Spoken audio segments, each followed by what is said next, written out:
President Emmanuel Macron to not just recognize a Palestinian state as a reward to Palestinians for their successful operation on October 7th, but to spearhead the whole effort of to get a large coalition of countries to do so has been the topic of I think quite a few episodes on this channel and more discussions probably than episodes.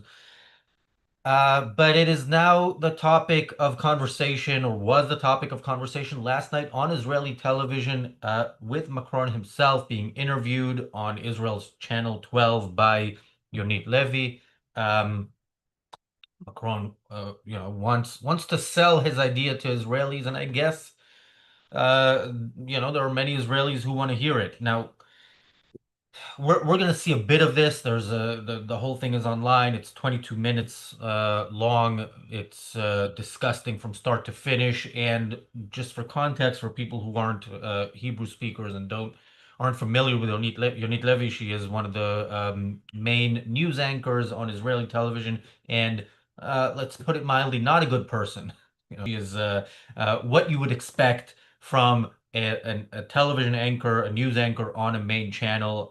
You can, if you see the full interview, you can see very clearly how, look, I'm not a fan of the way Israelis are being interviewed on, say, Channel 4 in this country, where you bring an Israeli spokesperson and he never makes it through one sentence without being interrupted. That is not the way. But you do challenge them, especially if they're promoting evil, which this man is, and he wasn't challenged much. We're gonna see a couple of clips, right, Daniel? Yeah, I don't know how much we're gonna see of it. You can again find the whole thing. But yeah, welcome to the Daily Objective. I'm Razi Ginsburg. I'm joined by Daniel Kraus. Daniel, your first impressions from this interview? Yeah, I mean, it's sort of classic. So they did the interview in English, so you can hear Macron speaking English because it's kind of rare. You don't see it that often. So the whole interview is done in English. When it comes to sort of what was inside, again, it's the same kind of. He tries to put it as I think sort of like the main theme is we want to recognize the Palestinian state to isolate Hamas from the Palestinian people, or basically from the Palestinian Authority, the Hamas from the Palestinian Authority, which again was already done in before. And what happened is Palestinians have elected Hamas. Again, you have to deal with the reality on the ground, and the reality on the ground is Palestinians are supportive of Hamas, and whenever they are not, they are for even more violence. Again, they do not support the. I think at some point and everybody talks about the self-determination of Palestinians. Palestinians do not want disarmed Hamas. I don't know how you're supposed to work with those two at the same time. You want to give self-determination to Palestinians, but their self-determination is killing Jews. So I don't know how these people solve that, although of course they don't. They simply unilaterally want to recognize the Palestinian state, give it more power, and they want the destruction of the Palestinian state. It doesn't matter that just because you say, I want Israel to exist, but something, or I don't want Israel to be destroyed, but, well, that but, is doing everything there. And of course, you cannot just say things you want. You have to deal with things as they are and deal with, have a certain kind of, understanding of what follows from what decisions. Yeah, and he offers some solutions, which I don't know if they're in the clips we're gonna watch, and if not, I will comment on them anyway, and you can go watch it later. Should we go to the first clip? What you're suggesting is that this heinous terror organization will be able to say to the Palestinian people that recognition happened because of October 7th. I mean, how is that not what many Israelis feel a reward for terrorism? Israel delivered unique security results and restored its credibility in the region against Hezbollah, against Hamas, against key terrorist people in the regions. But having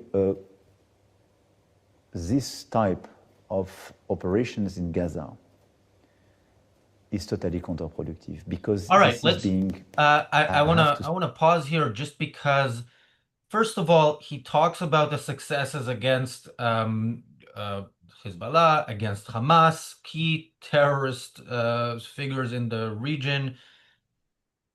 He opposed it at every step of the way. He sided with Israel when Israelis were murdered and before Israel started responding to that. That was Macron's moment of being pro-Israel, as is the case with almost all of Israel's allies, including the U.S., at least under the previous administration. Which is we're on Israel's side when Israelis get murdered. We are against Israel when it does anything to attempt to prevent Israelis from getting murdered in the future. So he was, calling pretty much daily for de-escalation in on Israel's northern border and in Lebanon. Not when Hezbollah was firing rockets and missiles on Israeli civilians every single day for nearly a year. But when Israel started responding militarily and was decimating Hezbollah, that's when he called for restraint. Now he is he's applauding the accomplishments of something that would not have happened had Israel done what Macron is saying. The same thing with Gaza. At what point did Macron say, "Good job, Israel. Keep doing what you're doing"? At no point did he ever say that. So now he's talking, and now he's saying, but what Israel is doing now is counterproductive. How is it counterproductive if it is the exact same thing, but more of it? Yeah, I mean, again, these calls for de-escalation, ceasefire, whatever, they came like week into this war. So again, like trying to say, they always pump up the number. It was 30,000, now it's 40, then 50, then 60,000.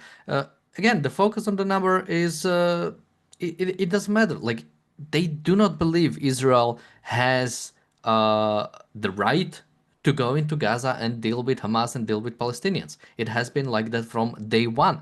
They might have been sort of more supportive of Israel, but they were only supportive of Israel when you still had Hamas and Palestinians inside of Israel still murdering Jews. Because I think it took 3 days until Hamas was definitely out of all of Israel. As soon as Israel started doing anything in Gaza, it was no longer okay. The world was no longer behind Israel. And of course, Macron didn't mention how the attack on Iran. That was also a positive thing. Just recently, you had the UN vote, which was supposed to take away all the sanctions from Iran, and many countries, France, Britain, voted against it. They didn't want to take away sanctions from Iran. So Israel is doing the job they wanted to do, yet they are publicly against it. So again, this is just I mean, it's disgusting. Like, imagine if any other country had to do what Israel is doing. That like have and like, when was the last time any European nation had an active threat like right on its border? It hasn't happened in a long time. Besides Ukraine, pretty much any nation didn't have to deal with it. Yet they are doing. They are trying to shut down Israel in actively or in actively defending itself. Yeah, the last time Europe had a real threat, active threat, as opposed to the threat that's kind of festering at the moment, was World War II, and what they did was wipe out cities without calling people in the buildings beforehand to let them know that they should get out. And the French joined them.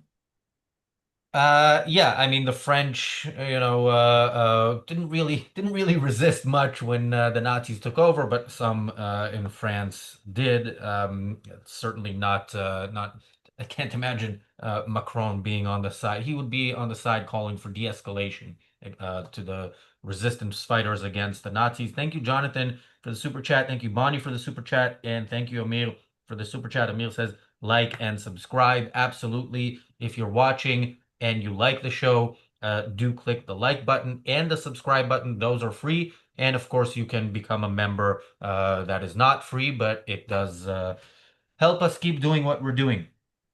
Before we go to, you know what? No, are we gonna watch some more of this clip or are we going? It has like 30 seconds, so we can All right, finish it. let's This type of operations in Gaza is totally counterproductive because this is being, I have to say, a failure. The second point is that you are making so many civilians casualties and victims that you are completely destroying the image and the credibility of Israel, not just in the region, but in public opinions everywhere. If we want to break this vicious circle, we have to say Hamas is to be destroyed, dismantled, but the war approach had this effect with the top leaders, but it's not sufficient.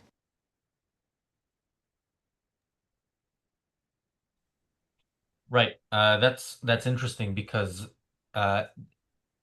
he doesn't actually say how Hamas will be destroyed. Now, at some point, I don't know if we're going to see this, he did say something about a UN peacekeepers, which, you know, of course, is a joke. There has never, ever, anywhere in the world been a place where UN peacekeepers came in and actually made the situation better. But specifically, whenever they're anywhere in the Israel region, they always do what the UN is actually united around doing, which is oppose Israel. Now, they're opposing Israel. If they're peacekeepers and they're armed, they're another military force to side with Hamas. UNRWA is supposedly a organization that's helping Palestinians. All it helped Palestinians do was educate more and more generations of Hamas fighters and basically tell people that they should do what they did on October 7th. So it's interesting. You know, he opposes Israel's operations in Gaza, and his response to that is sanctions, some sanctions on maybe some ministers, supporting some boycotts, even though he says he's against boycotts, but he's sometimes supporting, and recognizing a Palestinian state, a thing that Hamas itself has publicly thanked him. And he also opposes Hamas and says it should be taken down, but offers no solution whatsoever on how it will be done. Because he said and offers no practical moves. He has practical things he's going to do to get Israel to supposedly comply or put pressure on Israel to go in the direction that he wants Israel to go, but nothing for Hamas except empty statements of ceasefire and, you know, also release the hostages or what have you. So, yeah. Yeah, again, Hamas is not gone, and Hamas will not be gone if the UN or the countries gets its way. Look at any recommendations that is coming out of any UN organization, any international organizations, or any country for that matter. Ceasefire, let all the aid in, Israel gets out. Where does Hamas get destroyed in this idea? If the world gets its way, Hamas is staying in power. UNRWA is staying in power. Hamas will continue having control. And again, Palestinians do not want to get rid of Hamas. So taking away Hamas is denying them their self-determination. Somebody in the chat said it's a really complicated situation. Hamas doesn't fall down without taking everything it can with it. Do Palestinians know that? And if Palestinians understand that, then they want to fall with Hamas. I mean, again, where are we talked about France World War II. Where is the French resistance? Where is the Palestinian resistance? Where are the free Palestinians standing up to Hamas and wanting to bring some sort of a difference? There is nothing. All the Palestinians are playing the role, right? Take all the so-called journalists on the ground of Gaza. Give me a single journalist in Gaza that is against Hamas, that is not helping create propaganda for Hamas. All of them, like, it's incredible how you both have this kind of totalitarian Hamas dictatorship, yet all the people would probably agree even if they weren't forced to do so. Like, you do not have any free voices. You do not have any people calling for something different. What do you want to do with those sort of people. Uh, like, if you remove Hamas, they'll bring in something else. They want the violence. They want to continue. What will talk do to those kinds of people? Like, you have to fight fire with fire. If they want violence, then you have to shut down the violence. You have to tell them, no, this is not an okay way to live. Not give them aid, not tell them, this is not your fault. This is Hamas, the group you support and the group you joined on October 7 in killing Jews, and you applaud it and you are in support of. This is not you, so don't worry. We'll get rid of them, and then you can what? They'll continue fighting. Thank you, Bullmoose, for the super chat. Bullmoose says, all in favor of renaming the peacekeepers to pisskeepers. Also, shouldn't he be busy dealing with his recently collapsed cabinet? He is. That's what he's doing. We talked about this a couple of times in the last week or so. This is the third leader of a European country who is failing internally, has, is basically his political career looks like it's done, and his main focus right now is the Jews and the Jewish state. So yeah, this is him, doing what he can. The one thing that unites people in many places is the common hatred of the Jewish state and of the Jews. That is, on the left and on the right, often the one thing that, there's a consensus about. Thank you, Boyi, for the super chat. Boyi says, just started the Fountainhead. Wow. Heart emoji. Much love, guys. Awesome. Yeah, that is, look, we talk about the fallout of October 7th. The goal of this channel, the goal of this company is to encourage people to read Ayn Rand. Our lives, the lives of the people on this channel have all been improved immensely because of the works of Ayn Rand, and we strongly believe that that will be the effect on you as well. So yeah, hope you enjoy the Fountainhead. That is my favorite. From time to time we say that there's a disagreement there on which is the best novel, but yeah, when you finish the Fountainhead, read Atlas Shrugged and let us know. And yeah, let's go listen to more after this. I don't really want to listen to more Macron, but let's yeah, deliver what we promised and talk about him. Now, after this new phase in Gaza City, which is a huge mistake, clearly it will open a new debate in Europe to take sanctions, first targeted sanctions about key people who are backing settlements and so on, but as well clearly reopening the relation with Israel to say we cannot remain passive. Are you for economic sanctions on Israel, for instance? I think if the Gaza City operation is pursued by the government, it's clearly a debate we will need. Because I think this is a huge mistake. This is absolutely unacceptable. This is totally uncompliant with international rules. And I'm not for a double standard. You had so many successes. Now, let's open a new phase. But before we open that new phase, if you're talking about economic sanctions, then I would say Hamas would just wait and be patient, and Europe will force Israel to stop the war. They won't have to give out any hostages. You see, it's impossible to say Hamas becomes the reason to never disagree with your prime minister and your ministers, even when they decide crazy things. Okay, you know what? I want to pause here because this is Israel's weakness, and we talked about it from the beginning, from October 7th itself, when Netanyahu said that one of the two goals of this war is to bring back the hostages and to eliminate Hamas. And that is a delusion of Israel, that it is only Hamas. And it's not a delusion. It's a lie. It's a lie by the Israeli leadership, because they think that those who already hate Israel and want to see it wiped off the map around the world will say, oh, okay, this is okay. You're trying to avoid civilians. And again, Israel is trying to avoid civilians, has sacrificed hundreds of Israeli soldiers in order to protect Palestinian so-called civilians, and has gotten, as a result, more terrorism, and as a result has not yet defeated Hamas.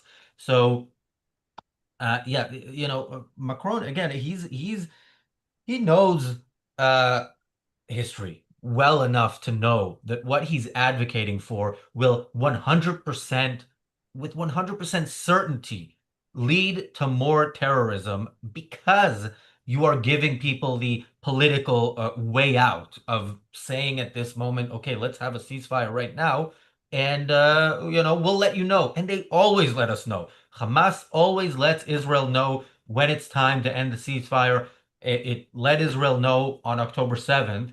And yeah, if we're not learning the lesson now, we will learn the lesson when the job that Hitler started is completed, as the Palestinians have explained again and again, is their only reason for existing as a supposed nation. You cannot have it both ways. You cannot say that Hamas is this kind of an occupying power that is sort of imposed itself on the Palestinians, but also then believe that they are the representatives of the Palestinian people and act as if when Israel goes in and starts occupying Gaza, as if that's something bad. Again, he's talking about if Israel goes into Gaza City, that's bad. Why is it bad? Like, who controls Gaza City? Why is it bad? Israel, if you want to get rid of Hamas, Israel needs to occupy all of it. Even if you somehow wants to, which that is sort of the plan of Israel right now. Netanyahu said he wants to give it to some Arab state to control it. But even if you want to do that, you need to occupy all of it. You need to make sure that you completely uproot Hamas. There's still miles and kilometers of tunnels that are still there, that have to be discovered, that have to be completely shut down to not allow for their use, for terrorist use. So this is absolutely something Israel has to do. Yet again, and we cannot even talk about it in this way because none of the world agrees with Israeli actions in itself. Nobody wants Israel to actually find some long-term solution to the Israeli-Palestinian conflict. Like, I don't know how you can have a population that is so set on destroying the Israeli state and acting as if we only give them something. If we only give them something, I'm sure they'll want peace. It never happened. Whenever Israel put something aside, whenever Israel tried to give them something away, whenever Israel tried to negotiate, it was always Palestinians that either rejected it or wanted to continue fighting. Like go into past, when any Arab state in the past wanted peace, Israel very quickly jumped on the peace. Think of Egypt. Israel couldn't wait to make that peace deal with Egypt. Think of how many nations Israel has normalized relationships with. Israel is very quick to jump on that. Israel is considering peace with Syria. Netanyahu has been talking about normalization with Saudi Arabia forever. He cannot shut up about it. So, if the Palestinians really wanted peace, you would have that peace very quickly. But that's not what Palestinians want. Yeah, and look, when it comes to peace deals, and I've said on this channel, I think generally free countries should not recognize governments that are dictatorships any more than a government should recognize a local gang taking over a neighborhood within its country.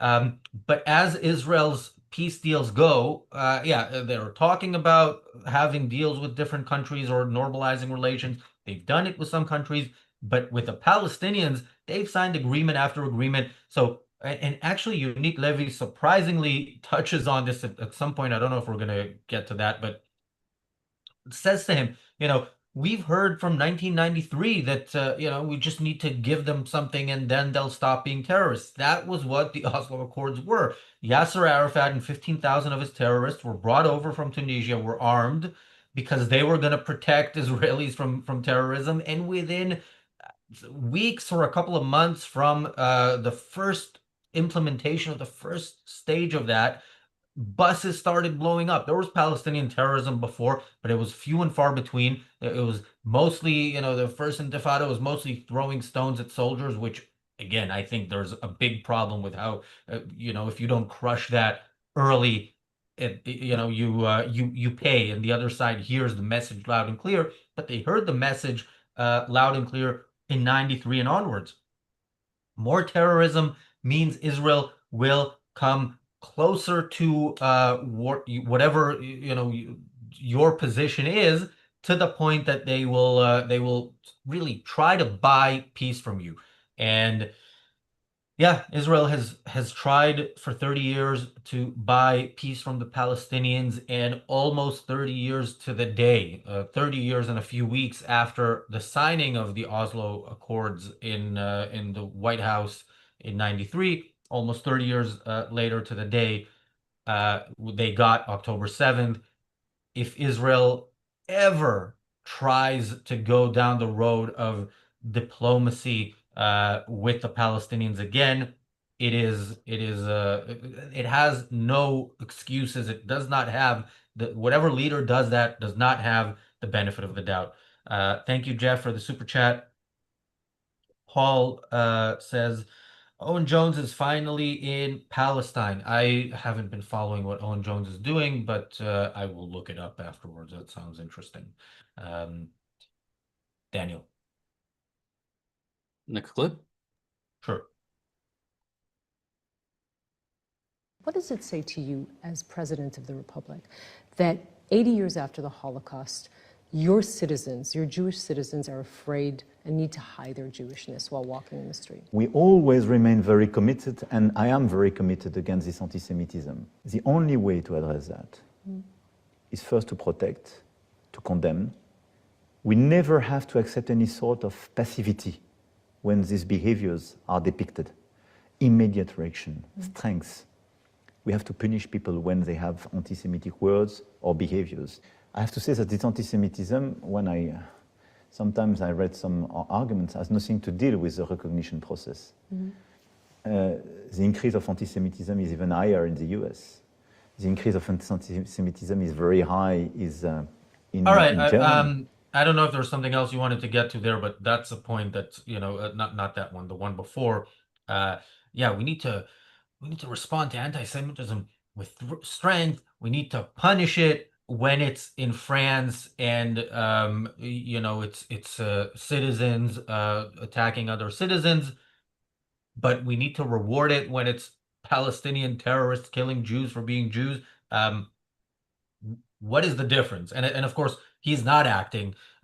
He's not doing much against anti-Semitism in France, and he is doing much fanning of the flames of anti-Semitism with his policy against the one, and his focus on the one Jewish state in the world, and his support for those who want to wipe that state off the map while killing everybody who lives there. So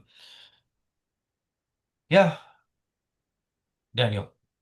Yeah, I mean, also separately, he talks about how, the civilian casualties in Gaza are destroying the image of Israel. So he's trying to say, to some extent, that basically it's Israel that is driving up the anti-Semitism. We've heard that before, that, it's the Israeli actions that are driving up anti-Semitism. So it's the same kind of BS.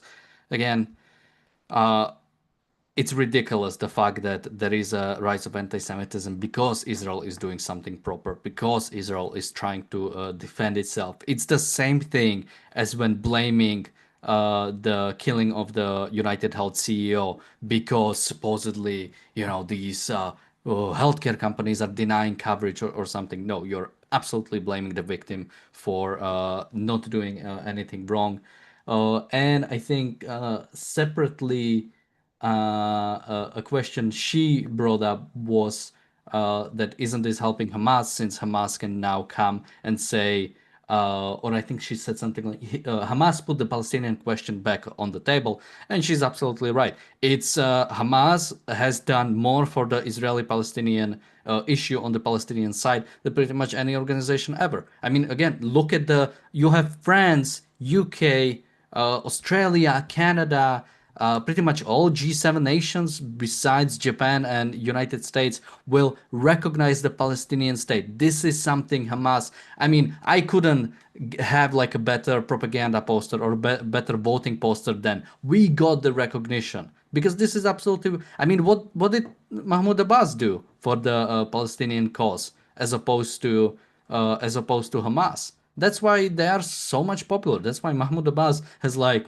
2% approval rating or something, and that 2% is probably his family. Again, this is what gets the Palestinian support. It's being violent and the recognition from the West. The West is saying, yeah, be more violent and we'll recognize you. You know, we might take away some funds for a little bit and we'll say some bad things, but very quickly we'll jump on the bandwagon. Very quickly we'll resume our funding.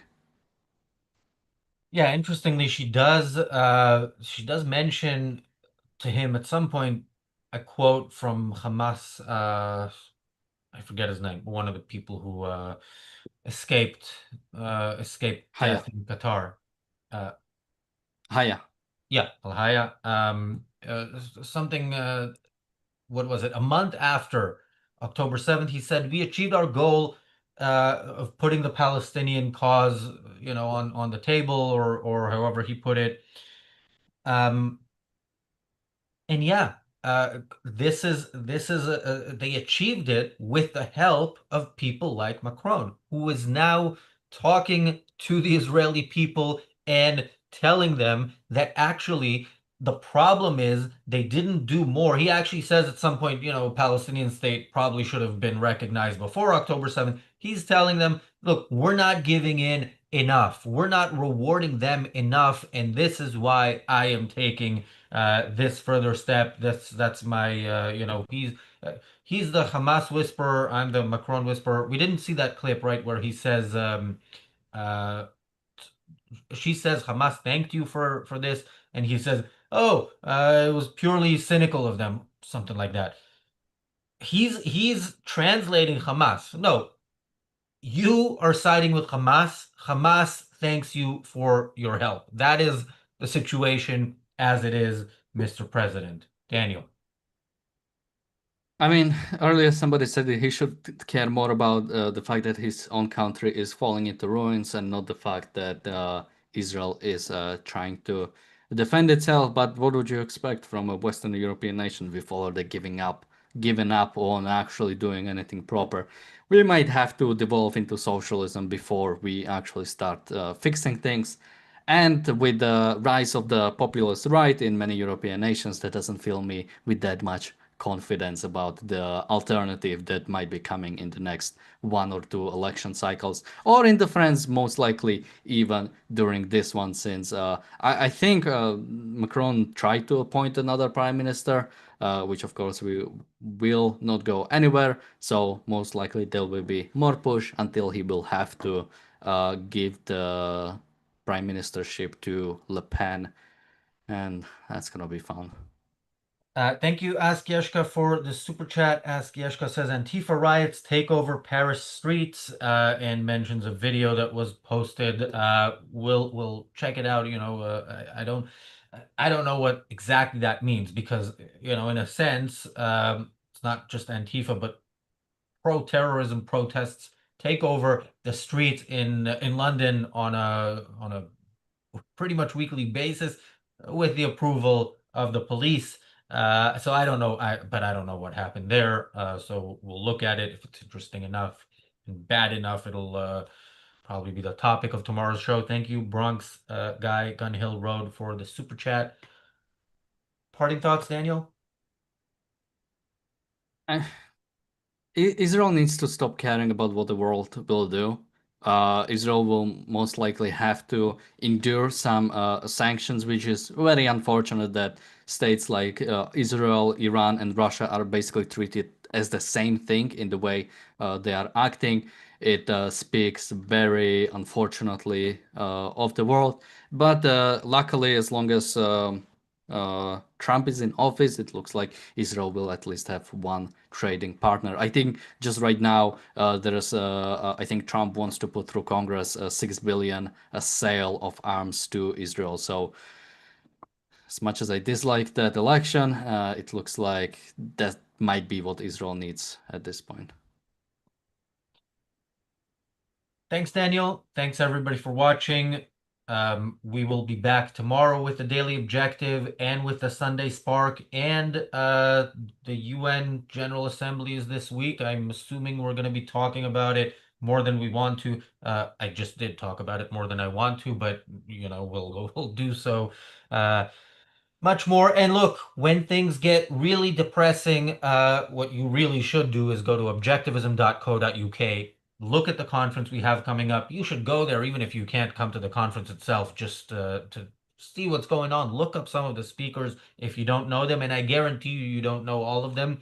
Yeah, people applying the philosophy that we mentioned earlier. This channel is here existing in order to promote people who have applied it in their own life, in their business, and have achieved tremendous success, growing companies that are leaders in their fields. They will come together for a conference, a first of its kind. You've never, ever seen a conference like this. People who applied objectivism will tell you how they did it, how they achieved what they achieved, how you can do the same. So make sure you sign up to the Irreplaceable Spark Conference, October 25th, 26th. It's 5 weeks away. So yeah, we'll hopefully see you there, and we will see you tomorrow on the Daily Objective.